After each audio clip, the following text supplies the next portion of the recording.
Ceci s'adresse à tous les parents, en l'occurrence ceux vivant ici en diaspora.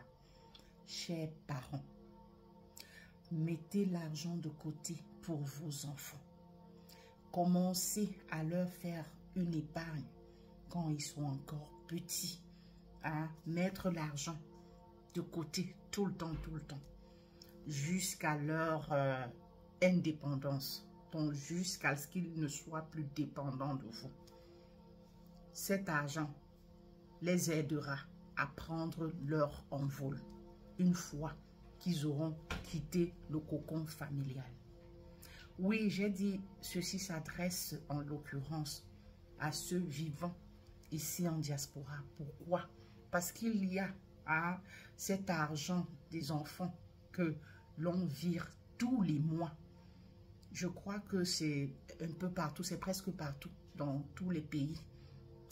Ici, chaque mois, l'enfant reçoit une certaine somme.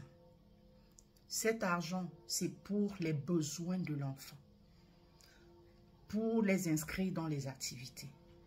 Vous pouvez, de cet argent, prendre une partie pour leurs activités. Ces activités qui contribuent à leur épanouissement, pour leur vestimentaire, et que sais-je encore.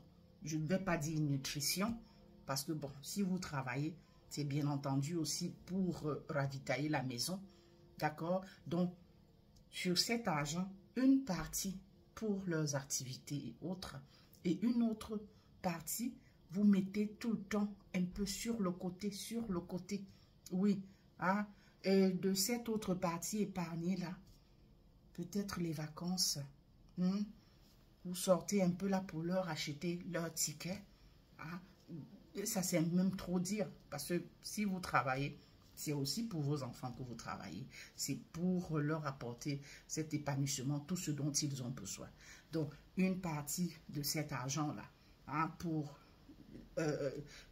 leur ticket, je ne sais pas, pour quelque part, complété de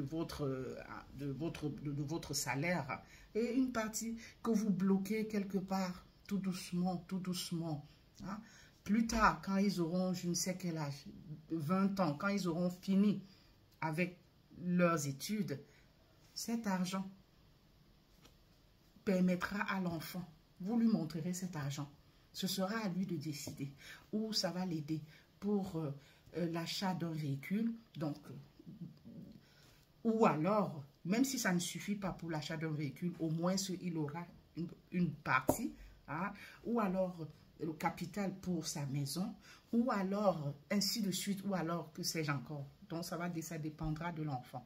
D'accord? Donc arrêtez, chers parents, parce qu'on en a vu. Et on continue de voir ces parents qui utilisent l'argent des enfants pour leur cotisation, pour leur épanouissement à eux, pour leur voyage, pour donner aux hommes. Oui, acheter les hommes avec, acheter les gigolos avec. Et à la fin de la journée, l'enfant se retrouve comme ça, alors que c'est son argent. À la fin de la journée, je veux dire à la fin de son cursus là, universitaire, sans rien, il est obligé de se battre encore lui-même pour avoir quelque chose, pour bien s'installer à son propre compte. Et quand il a fini de faire ça, c'est vous, le parent encore, qui étiez censé, vous, je ne sais pas, l'aider pour son envol. Vous venez encore vous mettre sur son dos pendant votre retraite. Donc, il doit encore s'occuper de vous.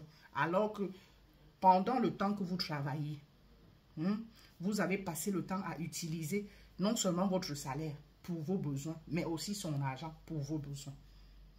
À acheter, à nourrir les gigolos, à acheter les grands sacs, les grands vêtements, les ci, les ça.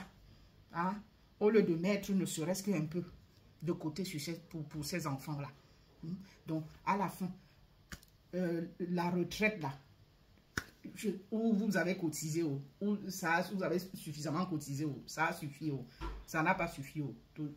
à la fin de la journée, l'enfant encore, hein, s'étant installé lui-même à son propre compte, avec ses efforts, il faut encore qu'il vienne vous donner un coup de pouce pendant votre retraite. Chers parents, contribuez au bonheur de vos enfants.